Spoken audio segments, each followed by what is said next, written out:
Subscribe channel Truth.id dan aktifkan lonceng notifikasi untuk mendapatkan informasi seputar live streaming dan video khotbah terbaru.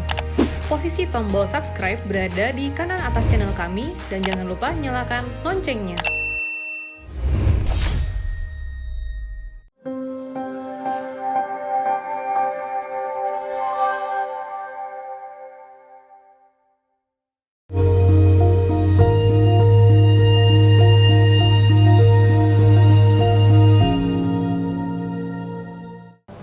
Shalom saudara sekalian, dari seorang bapak usia 42 tahun atau seorang pria bernama Cornelis, karena ini bukan pertanyaan yang bersifat pribadi, saya sebut namanya,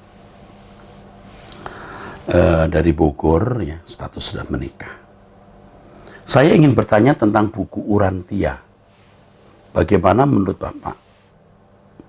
Sebelumnya terima kasih Allah Bapa dan Tuhan kita Yesus Kristus memberkati setiap langkah pelayanan Bapak. Sola Gracia. Mungkin banyak orang tidak pernah mengenal buku Urantia ini. Ya. Sebenarnya ini sebuah buku yang bagi para pengikutnya dipercayai ditulis bukan oleh manusia biasa tetapi oleh makhluk setengah manusia setengah Allah. Atau paling tidak sebagian buku ini ditulis oleh setengah manusia, setengah Allah. Dalam bahasa Inggris dikenal sebagai Midwayers. Yang di dalam bahasa Indonesia tidak ada padanannya, saudaraku. Bukan manusia, tapi juga bukan setan. Kalau Midwayers dianggap sebagai jin, banyak mereka yang tidak setuju. Ya. Jadi ini makhluk antara manusia dan malaikat, kira-kira begitu. Buku Urantia ini, tebalnya sekitar 2000 lebih, saudara. 2097 atau 2100 kira-kira. 2097, 2100. Dan buku ini, saudara-saudara, ya, terdiri dari 196 paper atau makalah. Dan ada pribadi roh yang dianggap menulis 1, 2 atau lebih dari paper atau makalah tersebut. Tadi saya katakan bahwa sepertiga dari buku ini sekitar jumlahnya 700 lebih begitu ditulis oleh kelompok setengah malaikat, setengah manusia itu, saudara, yang disebut Midwayers tersebut. Dan memang menarik buku ini, karena apa? Karena hampir tidak ada buku yang memiliki padanan dengan buku tersebut. Ya. Bahkan di dalam buku itu juga ada catatan mengenai riwayat Yesus secara detail atau terperinci ketika di dunia. Nah, saudaraku, buku ini sebenarnya diwahyukan di Chicago tahun 1934. Gitu kira-kira. Jadi sebelum Perang Dunia Kedua. Ya. Lalu kemudian di tahun 1955 dipublikasikan, ya, oleh seorang yang bernama Dr. William S. Sadler gitu kira-kira. Nah, saudaraku, kita sebagai orang percaya tidak yakin, saudara, ada buku yang diwahyukan Allah selain Alkitab. Ya, walaupun buku ini menarik, ada bicara mengenai manusia yang tidak, artinya ada makhluk seperti manusia yang bisa hidup tanpa nafas, mengenai 7 triliun planet, galaksi maksud saya. Dan menarik, ya, banyak hal yang menarik dari buku itu. Tetapi sekali lagi itu bukanlah buku yang dipercaya sebagai wahyu Allah yang bisa menjadi pedoman panduan hidup manusia. Saya kira itu saja yang saya bisa jawab dari penanya ini kepada saudara Cornelis, usia 42 tahun. Terima kasih untuk pertanyaannya. Mengenai buku ini bisa dilihat dari berbagai sumber saya kira. Ya. Tapi yang jelas tidak perlu kita percayai. Ya. Oke, terima kasih. 0895339362 dan seterusnya. Salam Pak Erastus, saya maaf ini agak pribadi jadi tidak saya baca saja, nanti lain waktu ya. Tidak bisa saya baca karena pribadi sifatnya.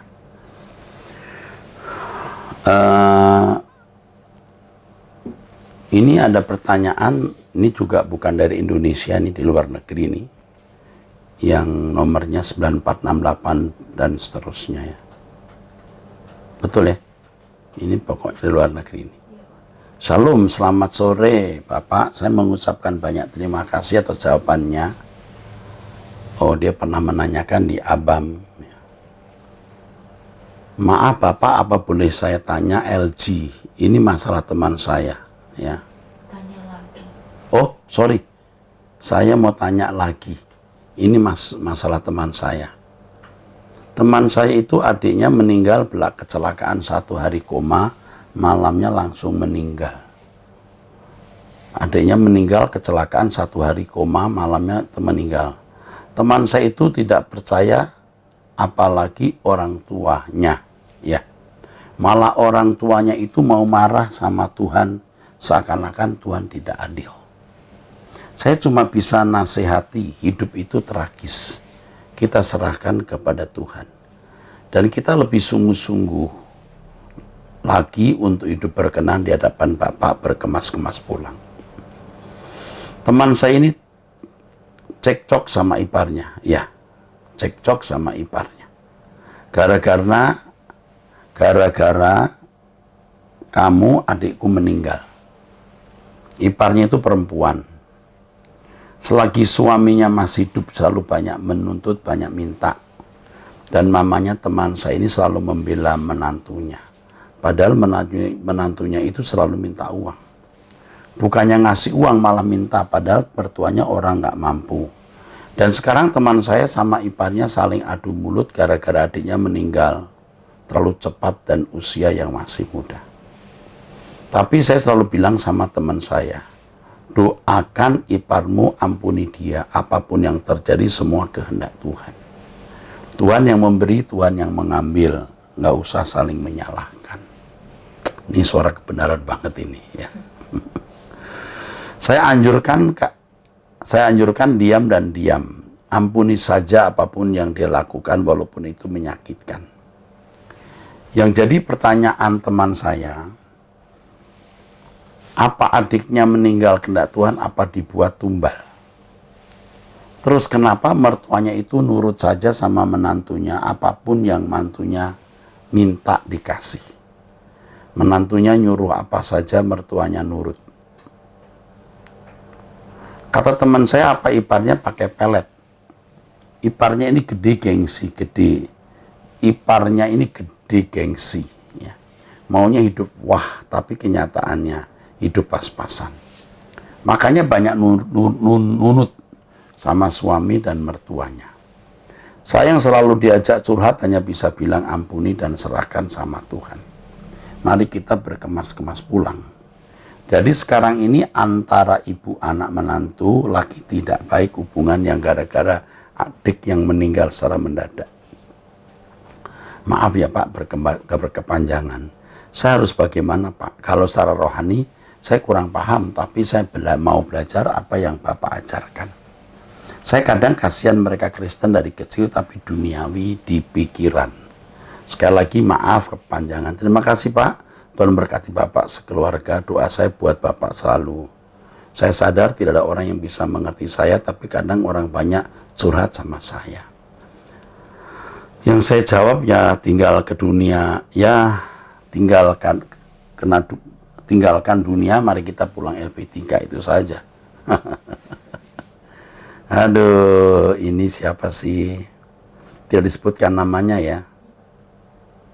Plus 65, 94, 68 dan seterusnya. Ini nomor apa ya? 65 itu Bukan luar negeri ya? Begini saudara-saudara, saya senang dengan si penanya ini. Rasanya yang bertanya ini perempuan ya rasanya. Ya. Yang bertanya ini sudah banyak belajar firman Tuhan ini dari Truth ID. Ya, ini bisa berasal dari Singapura ini. Jadi ini banyak belajar firman Tuhan, sehingga nasihat-nasihatnya selalu sangat SK banget gitu, LB3 berkemas-kemas. Ya. Cuman saya harus beritahu kepada saudara yang bertanya ini, Anda tidak salah menyampaikan hal tersebut, tetapi harus melihat waktunya. Kadang-kadang orang lagi marah kepada Tuhan, kita tidak mudah memberi nasihat. Kadang-kadang kita melihat orang yang marah terhadap Tuhan itu, kita hanya diam saja. Kita mendampingi dia, menunggu suasana teduh, baru kita bicara. Sekali lagi, Anda tidak salah mengucapkan nasihat ini, tetapi tunggu waktu yang tepat. Saya tidak tahu apakah waktunya tepat Anda bicara, karena tidak ada kronologis urutan waktu, tapi hanya saya beritahu, tidak semua cepat, tidak semua mudah menerima, apalagi bicara langit baru, bumi baru, berkemas-kemas, semua kehendak Tuhan, itu tidak mudah pada waktu orang sedang kecewa. Lalu Anda berkata di sini, saya orang yang tidak dimengerti oleh orang lain. Oh, itu benar. Anda semakin mengenal kebenaran dan ikuti prinsip suara kebenaran, Anda makin tidak cocok dengan banyak orang. Tetapi Tuhan akan kirim orang-orang yang akan menjadi, dalam tanda kutip, pasien. Ya.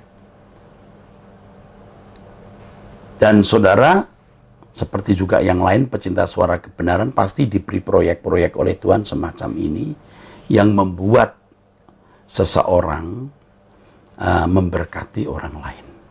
Ya. Jadi, apa yang Anda lakukan sudah benar. Minta petunjuk pimpinan Tuhan untuk proyek-proyek lain yang Tuhan akan berikan. Jangan lupa ikut doa pagi bersama saya jam 5 waktu Indonesia Barat. Dan ikuti Truth ID sampai saudara memiliki kepekaan terhadap kehendak Allah. Lebih dalam lagi dan lebih memiliki kecerdasan rohani. Ya, oke. Oke, 08129178 dan seterusnya. Salam Pak Eras. Saya dengan Pak Timotius dari Jakarta. Saya umur 35 tahun saat ini sebagai guru dan pelayan gereja. Saya sudah berkeluarga anak 1. Saya mau tanya Pak tentang sikap yang diambil oleh saya. Apa Pak Eras dan nasihat Pak Eras buat hamba Tuhan muda seperti saya? Pertanyaannya, sudah selama 18 tahun melayani sebuah gereja yang cukup besar, mulai dari sekolah minggu, asar sampai full timer di gereja, bahkan konselor. Namun tetap tidak diberikan kesempatan untuk naik mimbar melayani khotbah di mimbar.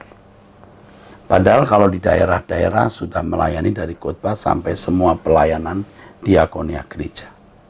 Tapi ketika kembali ke Jakarta tidak dipromosikan, bahkan dilirik sekalipun. Menurut Bapak masih sayatkah untuk tetap di gereja itu? Pertanyaan kedua, menurut Pak Eras, gaya cara melayani sebuah tempat pelayanan gereja khususnya karismatik, apakah selalu sama, lebih menyukai pendetanya tampan, beruang dan sangat berwawasan tinggi, walaupun kadang pendetanya nggak ada urapan dan kadang cuman pintar ngomong khotbah ke jemaat? Apa pandangan Pak Eras? Pertanyaan ketiga, sebaiknya apa yang harus dilakukan oleh hamba Tuhan muda seperti saya untuk bisa menjangkau banyak jiwa dalam pelayanan masa kini? Boleh kasih tips dan saran juga Pak Eras, karena saya juga lulusan sekolah tinggi teologi yang butuh mentor dan bimbingan Pak Eras. Terima kasih.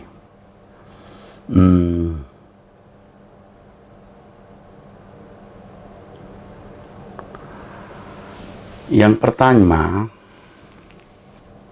kalau di daerah itu banyak pendeta memiliki kesempatan berkhotbah karena memiliki standar, ya, gereja di daerah itu memiliki standar yang tidak sama dengan standar di kota. Ya. Jadi waktu Anda di kota, Anda tidak mendapatkan kesempatan berkhotbah, itu banyak kausalitas. Apakah khotbah Anda dianggap kurang berkualitas? Atau khotbah Anda kurang konsumtif? Jadi tidak masuk, tidak tune dengan jemaat yang ada di mana Anda berada, Anda melayani, ya. Atau faktor yang Anda sebut di sini tidak ganteng, tidak cakap, dianggap tidak punya wawasan, penampilan kurang menarik. Begitu. Jadi kalau Anda tanyakan mengapa, ya ini kausalitasnya banyak. Walaupun Anda sudah pernah jadi guru Islam minggu, asar, full timer, tetapi mungkin dalam berkhotbah Anda dipandang tidak bertalenta. Dan saya juga harus berkata, ada orang-orang yang memang cakap di banyak bidang tapi berkhotbah tidak. Ada orang-orang, ini bukan berarti Anda pasti begitu, tidak. Tapi saya memberikan fakta seperti ini. Fakta seperti ini. Apakah karena standar, kapasitas khotbah, atau karena like, dislike, suka, tidak suka, apa karena ukuran penampilan, dan lain-lain. Saya tidak tahu. Tetapi bagi Anda lebih baik tetap tenang. Karena pelita itu akan ditaruh di kaki Dian kalau benar-benar menyala. Percayalah. Anda justru dalam keadaan seperti ini, Anda tiarap. Periksa diri, melayani Tuhan dengan benar, yaitu menyenangkan Dia dalam segala hal. Setiap kata yang kita ucapkan, setiap tindakan perbuatan kita menyenangkan hati Bapa. Itu pelayanan yang sesungguhnya. Jadi itu lebih baik demikian, dan jangan menjadikan ini masalah. Kalau Anda menjadikan ini masalah, Anda tidak dewasa. Itu nggak masalah, nggak diberi kesempatan khotbah, itu nggak masalah. Kenapa sih? Kalau memang saatnya berkhotbah, Anda akan berkhotbah. Saya kalau cerita tentang pergumulan saya, tidak jauh pahitnya, bahkan mungkin lebih pahit. Tetapi tidak perlulah, waktu saya tidak cukup, waktu kita nggak cukup. Tapi Anda harus tidak menganggap ini masalah. Ya, saya juga mengajak Anda tidak bersikap prejudis atau menilai sebelum ada kepastian. Cara melayani di sebuah tempat pelayanan gereja karismatik, apakah selalu sama, lebih menyukai pendeta tampan, beruang, sangat berwawasan tinggi, walau kadang tidak ada urapan? Ya tentu tidak sama, ya, tidak sama. Tapi sekali lagi, jangan persoalkan itu. Sama sekali jangan persoalkan lagi. Duduk diam di kaki Tuhan, hidup suci setiap hari, fokus langit baru, bumi baru. Tuhan yang punya pekerjaan, bukan gereja. Majikan kita bukan pendeta, gembala sidang. Majikan kita Tuhan. Jadi, memandang Tuhan saja. Sebaiknya apa yang harus dilakukan oleh hamba Tuhan muda seperti Anda? Oke. Anda perlu mentor seperti saya? Oke. Saya bersedia jadi mentor. Dengan cara apa? Ikuti khotbah saya di Truth ID. Doa pagi jam 5, ikuti Truth ID. Anda sudah langsung dapat mentoring. Anda akan dapat wawasan baru dalam hidup kekristenan, dan itu akan mengubah saudara. Ya, percayalah. Ikuti apa yang saya sampaikan ini. Jangan gusar untuk hal yang Anda tidak perlu gusar. Kegusaran Anda ini salah. Dan itu akan bisa merugikan Anda sendiri. Ya, bayangkan kalau Anda langsung diangkat jadi pendeta yang berkhotbah sana sini, populer, mungkin malah Anda jatuh. Dan itu malah sangat merugikan, bahkan mengerikan di kekekalan. Kondisi ini membuat Anda periksa diri, koreksi diri, berdiam diri, Ya, kalaupun Anda benar-benar ditindas, diperlakukan tidak adil, Anda bisa belajar menerima, Anda dewasa. Iron sharpen iron. Besi menajamkan besi dan manusia menajamkan sesamanya. Oke. 0813 9166 dan seterusnya. Salam Pendeta Eras, saya dari Cilacap. Saya sering baca Alkitab, tetap belum mengerti tafsirannya, Pak. Dalam Yesaya 1, 13, 14, Amos 5, 21, 23, Amos 5, Amos 8, 10. Kenapa Tuhan marah-marah terhadap perasaan yang diadain umat Israel pada perasaan? Apakah termasuk kita juga di Indonesia? Kenapa Tuhan marah-marah terhadap perasaan? Perayaan mungkin ini ya. Padahal Tuhan juga nyuruh ngadain perayaan. Oh, perayaan. Hampir semua kitab Taurat tertulis. Coba dibaca seluruh konteks. Allah marah terhadap perayaan yang mereka lakukan, khususnya Amos. Tapi mereka mengabaikan keadilan. Coba baca kitab Amos. Yang terkenal dengan kritik terhadap sosial keadilan. Ya. Mengadakan perayaan tetapi di pihak lain mereka tidak melakukan kebenaran Tuhan, mengabaikan nilai-nilai kemanusiaan. Itu yang membuat Allah marah. Bukan perayaannya itu yang salah. Sama seperti orang Kristen. Kalau Allah sampai marah terhadap orang Kristen atas acara-acara di gereja, bukan acara-acara di gereja itu yang salah, tapi kehidupan setiap hari yang tidak sinkron dengan pernyataan, kredo, pengakuan di dalam gereja. Coba saudara bayangkan ya, gereja Hagia Sophia, gereja terbesar termegah di dunia, ya, sampai ditawan dan sekarang menjadi masjid. Kalau perayaan atau kebaktian di gereja itu memang diperkenan Allah, Tuhan tidak akan mungkin menyerahkannya ke tangan orang, menjadi rumah ibadah lain. Karena gereja itu dipakai untuk kebaktian, sementara para pemimpinnya berkelahi satu dengan yang lain dalam debat teologi, saling mengusir, mengucilkan, dan lain sebagainya. Dan semua hanya secara formalitas.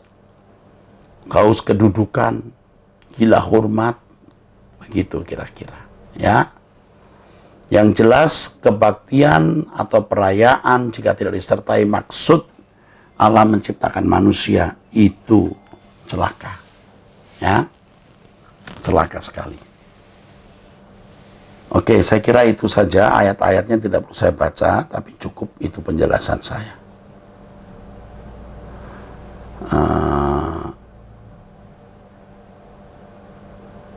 Oke, saya mengerti ayat-ayat itu, ya. Saya juga sudah membaca sebagian ini. Udah, oke. Tuhan membenci perayaan mereka karena mereka tidak melakukan kehendak Allah, mereka menindas orang lemah, mereka tidak menegakkan keadilan. Yang kalau disinkronkan dengan kehidupan orang Kristen, mengadakan perayaan tapi kehidupan sehari-harinya tidak seperti Yesus, tapi seperti anak dunia. Oke. 0831 0500 dan seterusnya. Oke deh. Saya kira ini tidak perlu saya sebut karena ini agak pribadi, nanti akan bisa dilayani. Oke. Wanita usia 23 tahun, 0812 8391 dan seterusnya. Saya sering menonton video dari Truth ID bahkan ketika saya juga bekerja. Pak, saya sedang menjalin hubungan pacaran dengan seorang calon pendeta yang sedang menjalani masa belajar di sekolah Alkitab. Kami sudah merasa cocok dan takut akan Tuhan juga. Pacar saya ini sekolah di bawah naungan salah satu denominasi gereja Pentakosta atau karismatik. Dan saya sudah menjelajahi beberapa kebenaran yang Bapak Era sampaikan yang berbeda dengan ajaran dari gereja itu. Dan ada beberapa ajaran yang salah, misalnya tentang perpuluhan, teori kemakmuran, begitu Pak. Saya takut kalau saya menyinggung ini ke pacar saya, nantinya kami akan berantem dan akhirnya putus karena berbeda aliran atau ajaran. Menurut Pak Eras, apakah saya tetap menjalankan hubungan dengan dia sampai ke pernikahan, atau saya stop saja dan mencari pasangan yang sama dengan pemahaman tentang ajaran Kristus yang sebenarnya, tanpa ada lagi kesalahan, karena saya pun tidak mau hidup di bawah ajaran yang salah. Kesalahan Anda, non wanita ya, kamu menutup-nutupi. Kamu sebenarnya memberhalakan pria ini yang belum tentu juga membahagiakan kamu. Saya ini guru sekolah Alkitab yang sudah mengenal ratusan bahkan ribuan murid, mahasiswa sekolah Alkitab. Tidak semua mereka menjamin, maksudnya tidak semua mereka dijamin dapat menjadi suami yang baik. Orang sekolah Alkitab itu 1001 kok motivasinya. Bahkan kadang-kadang ada yang lebih brengsek dari yang sekolah di luar sekolah Alkitab. Jadi jangan karena di sekolah pendeta Anda yakin akan bisa lebih bahagia dengan dia daripada dengan orang lain. 1. 2. Saya tidak mengatakan bahwa dia itu baik atau buruk, saya tidak tahu, kan saya bukan Tuhan. Tetapi mestinya kamu terus terang bahwa kamu mengenali ajaran itu begini. Gereja yang menaungi sekolah Alkitab Anda itu salah, bukan kemakmuran. Maksud saya ya kemakmuran itu ajaran yang salah. You harus terus terang. Lalu bagaimana reaksi dia? Dengan takut putus ini saja Anda sudah sebenarnya tidak hidup di bawah kontrol Allah. Pasti Anda mendewakan dia dalam huruf, dalam quote unquote ya, tanda kutip ya. Ya, itu Tuhan tidak berkenan, non. Kamu kasih tahu bahwa ajaran yang ini salah, aku tidak setuju, aku tidak terberkati oleh ajaran ini, ajaran tidak benar. Nanti Anda akan susah kalau menikah dengan dia, kalau dia memiliki prinsip-prinsip yang salah itu. Seperti banyak pendeta hari ini, yang akhirnya menjadi pendeta hanya mencari nafkah. Coba kamu terus terang ya, kalau kamu mengenal ajaran dari suara kebenaran. Dan saya mesti memberitahu kepadamu, jangan pastikan kamu menikah dengan dia. Usia masih 23 tahun, kenapa mesti takut putus? Tetapi saya tidak suruh kamu putus. Tapi kamu jangan seakan-akan mesti dengan dia. Dari tulisan kamu seperti takut kehilangan dia. Dan itu salah, sikap yang keliru, nak.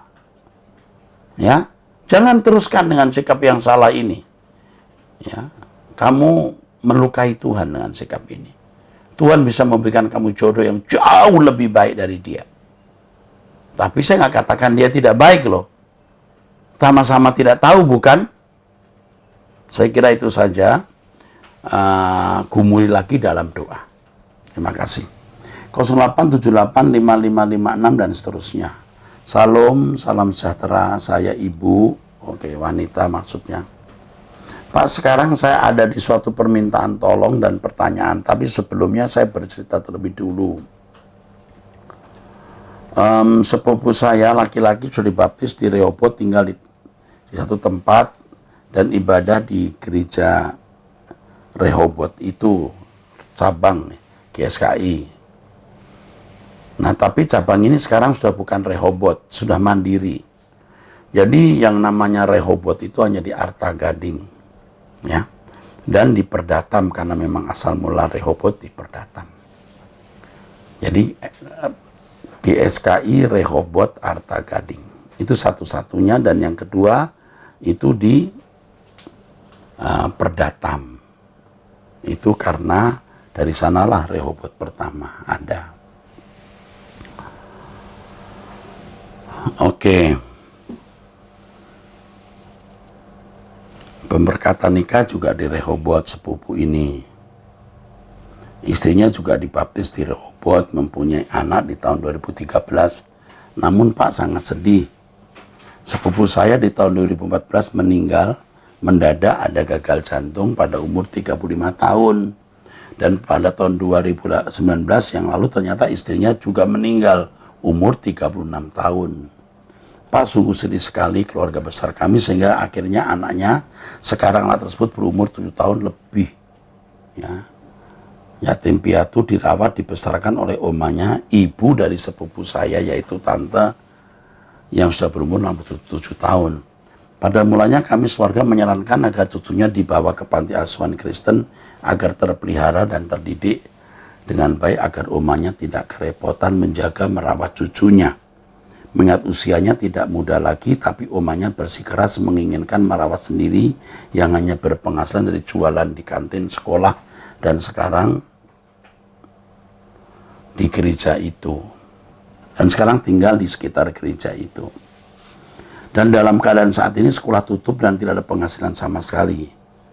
Kami keluarga besar selama ini memberikan bantuan berupa materi, doa-doa, serta semangat buat cucu dan omanya.